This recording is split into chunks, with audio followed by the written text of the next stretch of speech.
Brent Lepistu täna Florale selline kohustuslik võit FC Kuressaare üle. Sinu jaoks ka kindlasti väga oluline tähis karjääris, lõid Premier Liigas oma esimese värava. Jah, et emotsioonid on head, et väravat on alati hea lüüa, et eriti kui meeskond ka võidab veel 4-0, et väga hea tunne. See oli selline üsna lahtine mäng, et Kuressaarele saime päris kiirelt selle värava ära löödud ja siis natukene nagu meeskond võttis jala gaasipedaali pealt vist ära, et ei tulnud seda teist väravat. Ma ei ütleks, et keegi jalga gaasipedaali pealt ära võttis, et meil oli esimene poolega oli väga palju võimalusi, et see seis oleks võinud 4-0 juba esimene poolega olla. Et ma arvan, et me tegime täna väga-väga hea mänguna. Teisel poolel tulid väga kiiresti need väravad ja see oli põhimõtteliselt ka mäng tehtud, sest et vastasel korral ju see 1-0 skoor on ikkagi selline väga-väga libe.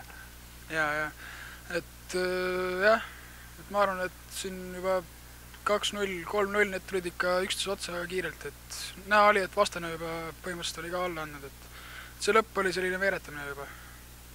Kui palju meeskond nüüd nendel teistel tulemustel silma peal hoiab, et eks see on praegu selge, et siin viimane õlekõrs on järgmine voor, et Tallinna Kalevil on vaja võtta Sillamäelt punktid, et vastasel korral on see 3. koht kahjuks läinud meil. Eks me muidugi vaatasime siin enne mängu, siin Sillamäe mängu natuke. Sillamäe on väga hea soos praegu, et siin peab tõesti õnne olema, et siin Sillamäe väärataks veel, aga lootus sureb viimasena.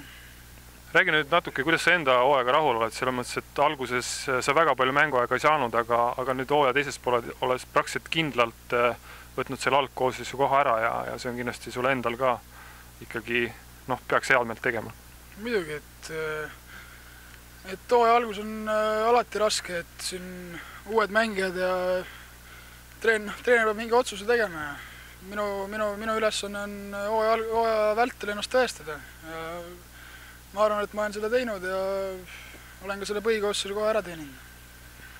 Meil on kindlasti peale seda liigat, seda me ei tea, kuidas see lõpeb, ees ilmselt kõige tähtsam mäng FC Levadiaga karikasarjas, mis võib olla ka mäng euro koha peale, et kas sa näed, et me suudaksime ikkagi selle Levadia needuse murda siin hooaja viimases mängus? Ma arvan, et kui siin Premium liigas ei lähe asjad nii hästi kui vaja, siis sellest tuleb ikka elu ja surma mäng Levadiaga, et kindlasti peame selle karika vähemalt ära võtma see aasta, et siin ei ole mingit varianti. Aitäh!